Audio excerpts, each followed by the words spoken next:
Hello everybody, welcome back to the helicopter flight training vlog. Yeah, wow, what a wild ride this has been.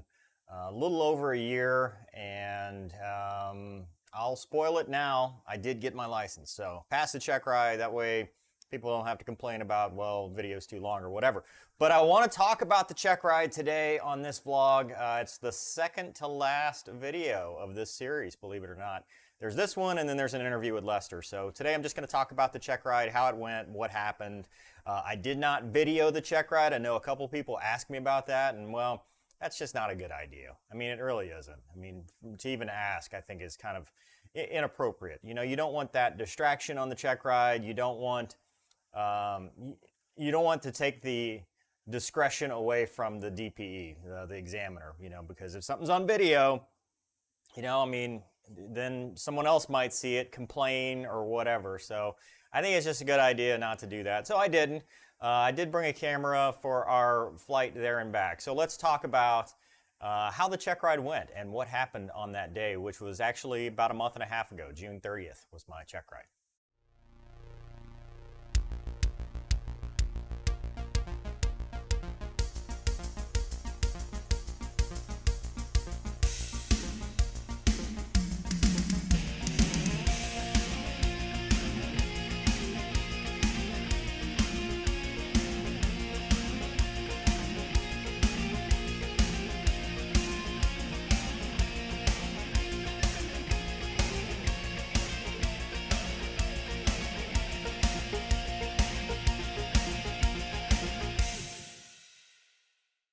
So to start out, day prior, the weather had been bad, and you can see in the last couple videos, thunderstorms were a big deal. We were having problems. I couldn't go my cross country to Eunice because of bad weather and stuff like that. So when I woke up that morning, there were thunderstorms. There were forecast to be thunderstorms. We didn't know if it was going to happen. My check ride was scheduled at 2 o'clock, and that was because of a scheduling snafu. Lester's fault. But it was because of a scheduling problem. I was actually supposed to do it on June 18th, and it just didn't work out. So afternoon was a little sketchy. So, you know, with thunderstorms in the afternoon, who knew? But I talked to Lester in the morning. Looked like the weather was going to be okay, so we decided to go to the airport and meet there, and we'll take a look. And it didn't look good. It looked like there were thunderstorms around our departure, and I've talked about this previously with going to Acadiana and going to Eunice and going anywhere west. There's a lot of swamp.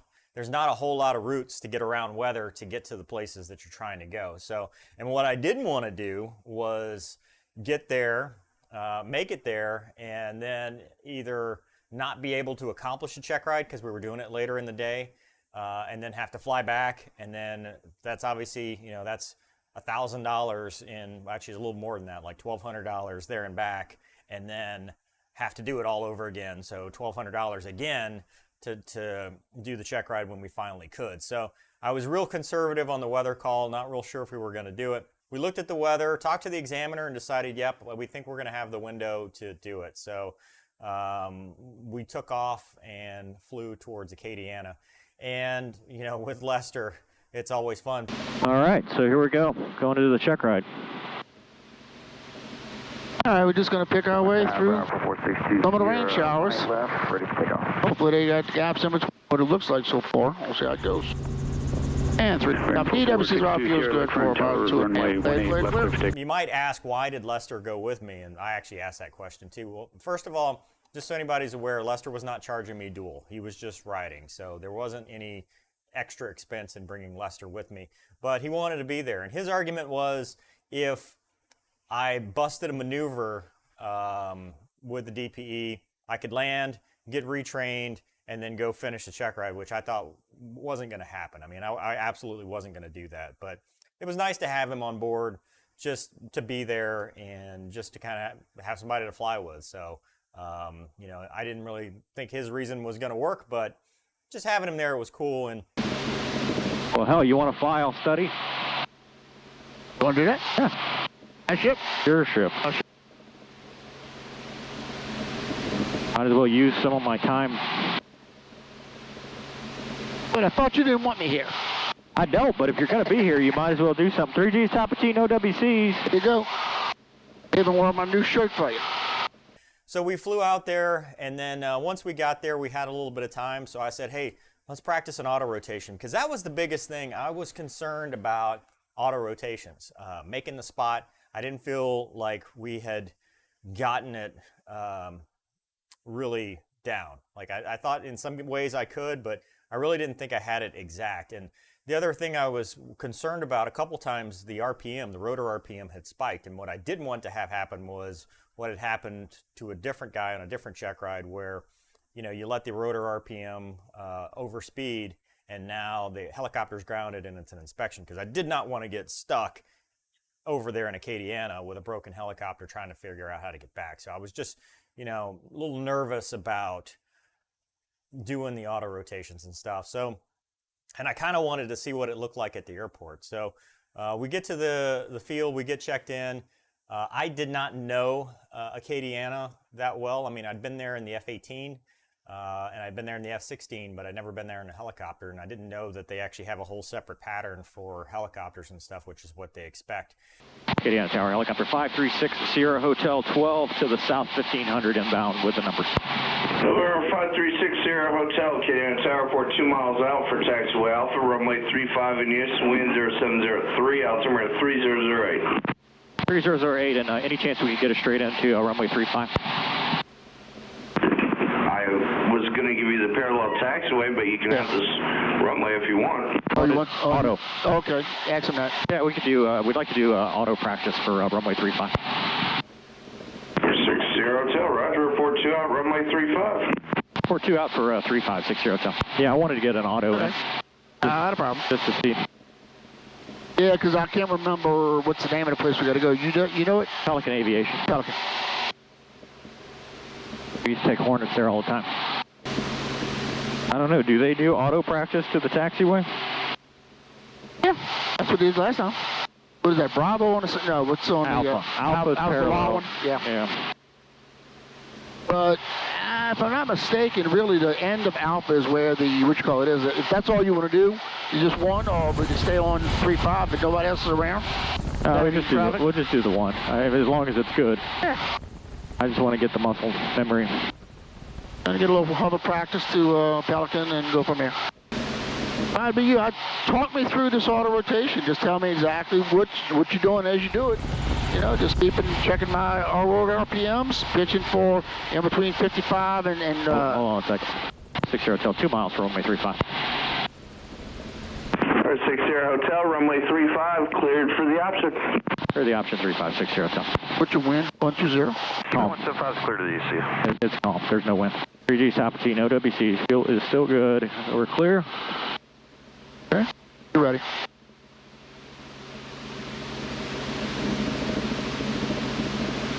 All right. 3, 2, 1, down, right, aft, check. Quick. Sure that airflow's going through. You gotta bump the collector. Hold it right there. Just hold it right there. Oh.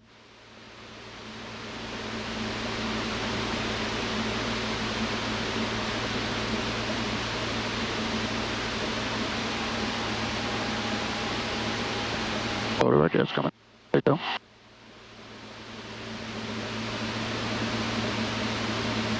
We're right about there. Roll it on right there. Roll it in, roll it in, roll it in. Settle. Do that again, dude. That's all. That's going to be it. That's going to be what you call it. 6 Hotel, can we run over to the pad in the middle real quick? Hello, pad. Oh, dude.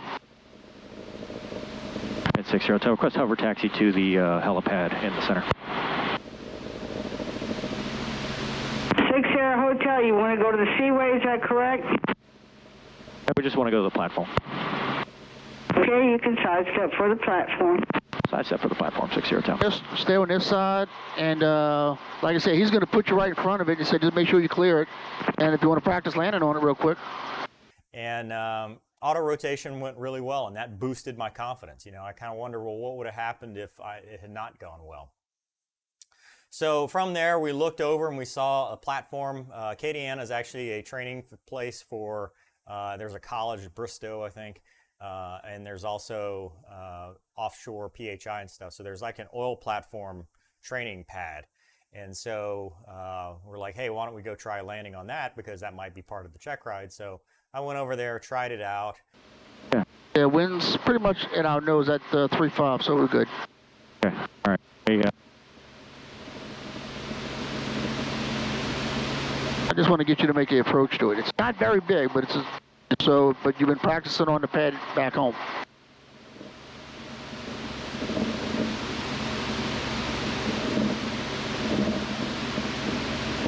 what are the wind? Okay, you see it? Yeah. All right, go ahead and do an approach. Okay. Power in. Keep it going forward.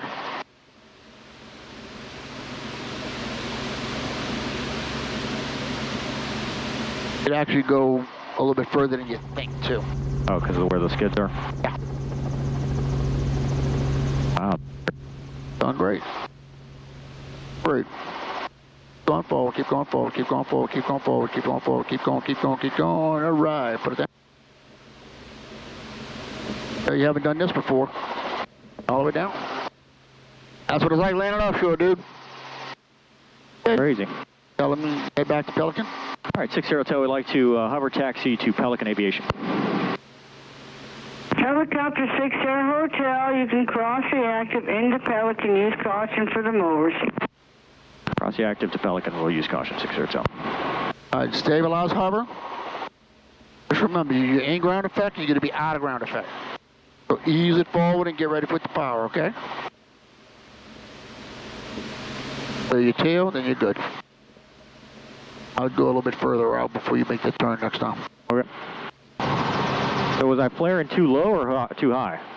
Flying a little bit too high. I'm trying to save your life and teach you how to be a pilot, a private pilot. And like I say, for regular practice, they always said, yeah, we're covered 100 feet. You'll kill yourself at 100 feet. It's real. All right, we got a little, how far forward do we want to go? I'll be good here. That way we out of everybody's way in case it doesn't.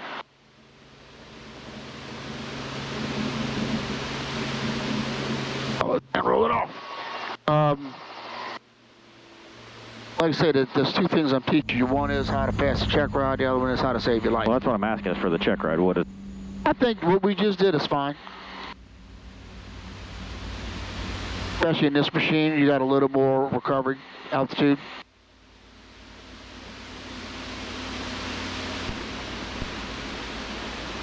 Hey, we made the spot. Yep. Did good with that. You actually taught me some of that, believe it or not. Never be arrogant enough to where you can't think somebody with less time than you or whatever couldn't teach you something. I learned a lot from my students from flying and from umpiring. Sometimes, Yoda came up with that, the mind of a child. He thinks differently.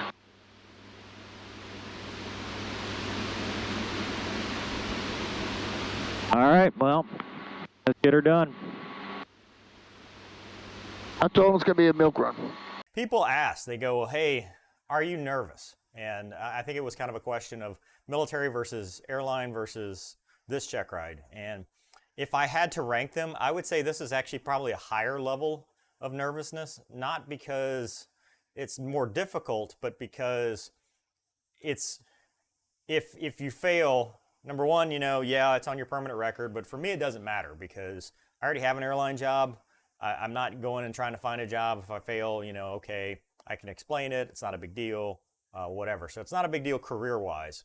But, you know, the ego part of it and the financial part of it too, because if you fail, you got the examiner fee, you've got, you know, going out to Acadiana because that's where the examiner is, all that stuff.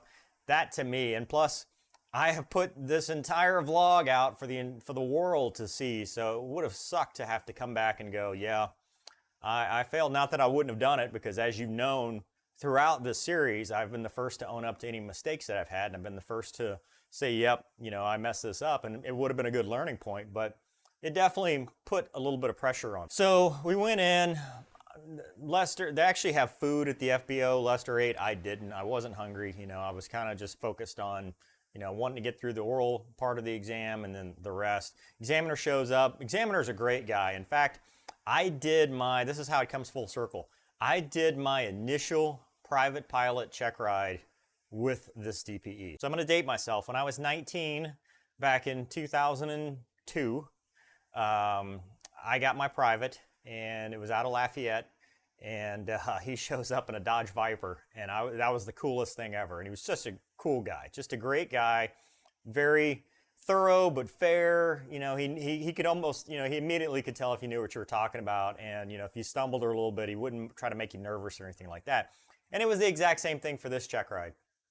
Lester cleared off, and we went into this room, and it wasn't, I wouldn't say it was like private pilot specific stuff. A lot of stuff, knowing that I'm an ATP, he wasn't asking me stuff that an initial private pilot would ask. Although there were a couple things. Most of it was anchored on how a helicopter works. What's the difference between a helicopter and a fixed wing? What do you do in this situation? Let's talk about some emergency procedures. Let's talk about what you would do in this case. And if there was stuff I didn't know, I could either look it up, or I just said, look, I don't know. And we talked through it and then got through it. So, it was fair but thorough. And I thought that it went fairly well. And I thought we had a good sense that, this was going to go well. And that's kind of where it starts. If you got a good first impression, which obviously for me it wasn't a first impression, but it's been quite a while, almost 20 years since I'd seen him.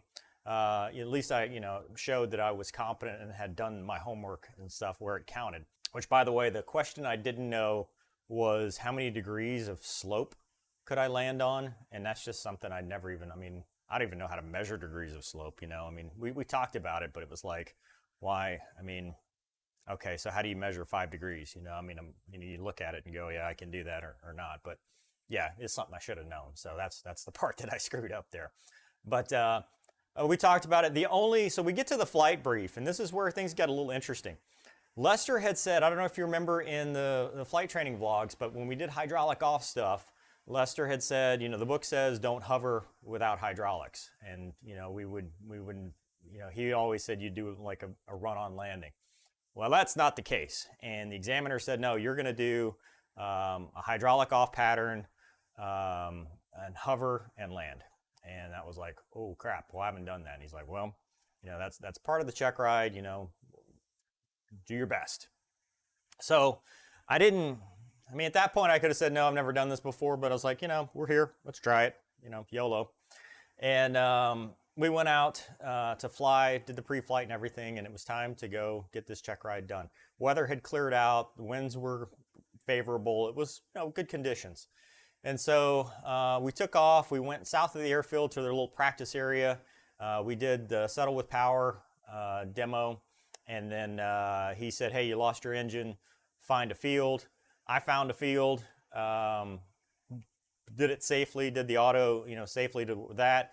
We kind of debriefed a little bit in the air in that, he's like, hey, would you have considered this place, or would this have been a better spot, which was a good learning point for me because it was, okay, yeah, you're right. So we kind of talked through that a little bit, but I don't think there was anything improper about it. And then, we went back to the field and did set up for a pattern. Because I wasn't familiar with the field, he gave me, on the ground, he'd given me a brief on kind of, here's what they expect, right-hand pattern, here's where they want you to turn, all that stuff. So I was like, okay, because they do everything by the seaplane runway. And so we came in to do a normal approach to the taxiway. We did a couple pedal turns, and then back for another pattern where he had me land on the near the seaplane runway to do the slope landing. And we did the slope landing, worked great. In fact, that was a much better slope than I'd done in the practice prior, because that was actually a real slope. You can see it, it was like, oh, okay, because some of the places where we went with Lester, it's like, well, I don't even see a slope here. What are we doing there? So that was actually one of the better ones. Came back around and he gave me the option. He's like, hey, we need to do a steep approach, terminate to a hover on the platform. You can land on it if you want, you don't have to. And I was like, well, yeah, challenge accepted. I'll do it. And I landed on the platform, and it was a good landing, and it went really well. So we took back off. We landed in front of the platform. We did the 50-foot obstacle, max performance takeoff. Went back around one more time, and then did the quick stop, and then came back and did the auto rotation. The auto rotation wasn't pretty, it wasn't pristine, but it was within standards. And so the only thing was, I think we had practiced a lot of terminating them to a run-on versus terminating them to a hover, and that was kind of one of the things he talked about, is like, hey, you need to actually get to a hover. And he says like, hey, stop it to a hover. It's like, okay. So we didn't practice that a whole lot because Lester talked about, hey, you'll run on here, but it definitely was something that came up, and but it was within, even with that, it was within the limitations and all that stuff. So we landed from that, and then he killed the hydraulics, pulled it up to a hover. Hover with no hydraulics sucked. I mean, it looked really nasty, but again, I was hovering within standards. And then he wanted me to go down the taxiway and then land it. So it wasn't like flying a full pattern or anything. It was just flying, down. That's a really long taxiway. So take off or from the hover, switch off the hydraulics, go down the taxiway, and then land. And it's ugly, but a little forward momentum helps. And got that done. Didn't think I was gonna. I was like, oh God, he's gonna take the aircraft in any second. But it was safe. He was guarding the controls just in case. And then at that point, hydraulics come back on. Governor goes off. Do a full pattern. Governor to the landing. So and then we landed, and then that was it.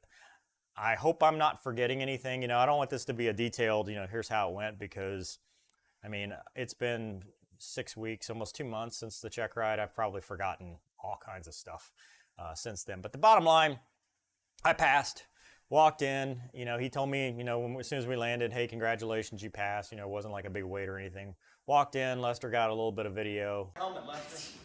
You should have worn a helmet. Although he's not the best of camera people. And I tried to tell him I'd failed because I wasn't wearing a helmet, but it didn't come out on camera. And we talked a little bit, got the temporary certificate, and we had to beat feet out because there was a storm in the area.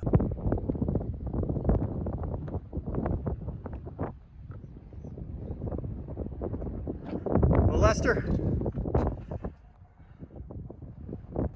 Okay. You just gotta. You said, well, last time I was waiting for you to say something. That was it. That was the whole thing. America's new helicopter pilot is getting ready to take off for his first flight back home. Yeah. He passed his check ride with flying colors from what the examiner said. So we'll talk about it. We're very proud of you. We just barely made our exodus there, and then we flew back, and it was kind of just this big sense of relief flying back. Unfortunately, I tried to record going back because I wanted to debrief this in the air with Lester while it was fresh. But I had some comm cord issues as usual, and it didn't record, so it just was audio out. Biggest thing is it was kind of bittersweet because, one of the things we were talking about was how this was the end, and we weren't really, after working on it for so long and flying together for so long, that this was kind of the end of a chapter. And, you could really tell the emotion, in Lester and kind of how that was working out. But we got back to Lakefront, landed.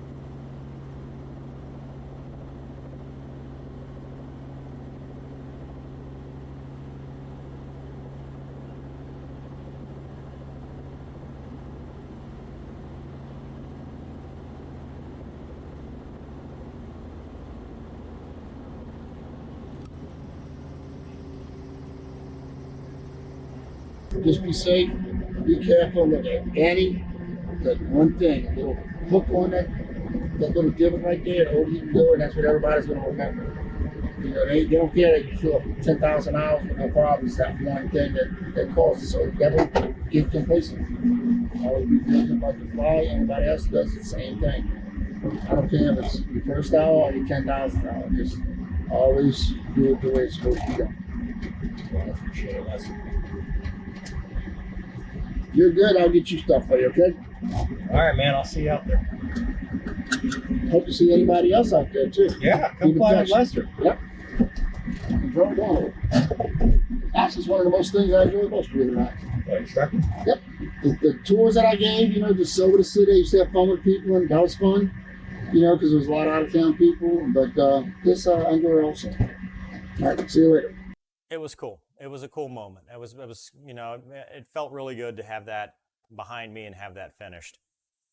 So next episode we'll do, I've got, I went back and, you know, since that didn't record, we did a full interview with Lester to kind of talk about start to finish, and, you know, we'll do a little recap and all that stuff, but that'll be the next video. And after that, it's no more flight training vlogs. It's just helicopter vlogs. Now, you know, I mean, I've flown since then. I've flown a couple times, even had my first passenger.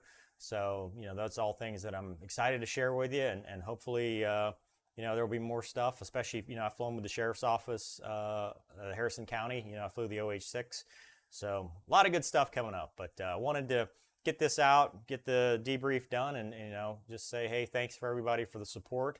It's been a wild ride. It has been. I mean, just, you know, I thought this was going to take 2 months, and it almost, you know, took 14 months. You know, it took over a year, so 13 months, something like that. But we'll do, maybe on the next one, I'll do a breakdown and stuff. I think it was right at 52 hours by the time I hit Acadiana with the Checkride. So 50 something hours, 53 or 54 hours. And that's just because, you know, if you remember, I was 7 hours away from the Checkride in the R-22. Lester had his mishap, helicopter issues, stopped. SFAR 73 says none of that time counts when you go to an R-44. Had to get 20 hours dual in that, and then finish up my solo. So I had 27 hours of R-44 time, and then we did the Checkride prep, and then the hour to get there.